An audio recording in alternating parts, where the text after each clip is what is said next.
एकता और अखंडता ही हमारे देश की पहचान है। हिंदुस्तानी है हम और हिंदी ही हमारी जुबान है। मैं उस देश की नागरिक हूँ जिसके होठों पे गंगा और हाथों में तिरंगा है। वो देश जो कभी सत्यम शिवम सुंदरम वंदे मातरम और कभी पंजाब सिंध गुजरात मराठा द्राविड़ उत्कल बंग है। मैं उस देश की नागरिक हूँ जो हर ठुकराए हुए की स्थली बन जाता है और सात समंदर पार परदेशियों को भी अपने ब्रदर सिस्टर कहकर बुलाता है। यही प्रेम की पूज्य भूमि हिंदुस्तान कहलाता है और इसी हिंदुस्तान की मातृभाषा हिंदी कहलाती है।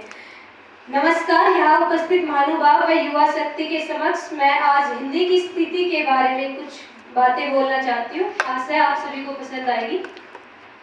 कि परिधान चढ़ा था विश्व गुरु का, परिधान चढ़ा था विश्व गुरु का, वो परिधान बचाने में उमड़ी थी ज्वाला सूर्य क्रांति की माँ की शान बचाने में। क्या अंत हुआ अभियानों का, संघर्षों का, बलिदानों का, उस क्रूर तेजस्वी छाया का, रण की खून से लथपथ काया का। था सभ्यता प्रेम जो पुरखों का, सन 47 तो लाग गया पर मुगलों से भी जीता था, पर काले अंग्रेजों से हार गया, काले अंग्रेजों से हार गया।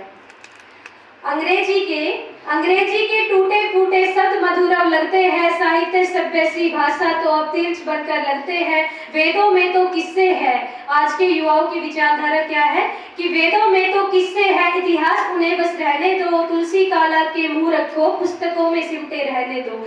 भारत माँ का मस्तक भी पीड़ा से तब झुक जाता है जब भारत माँ का बच्चा हिंदी कहने में कतराता है, भारत माँ का बच्चा हिंदी कहने में कतराता है। अरे माथे का चंदन हिंदू है, भारत का बंधन हिंदू है, गौरव का मंदन हिंदी है, लोटा अभिनंदन हिंदी है। हिंदी राग नहीं, अनुराग नहीं, सद्भाव नहीं, दुर्भाव नहीं, बंदूक नहीं, संदूक नहीं, अलगाव नहीं, टकराव नहीं, लोगों के दुश्मन भाव नहीं, हिंदी अभिलाषा है। अरे जो जोड़े 28 बेटों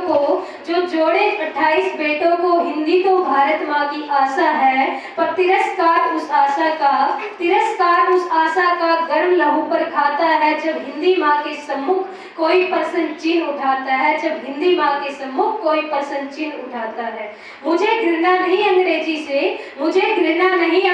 से, ना हिंदी पे अभिमान है। मैं भारत माँ की बेटी हूँ, उसकी भाषा का सम्मान है, उसकी भाषा का सम्मान है। बहुत बहुत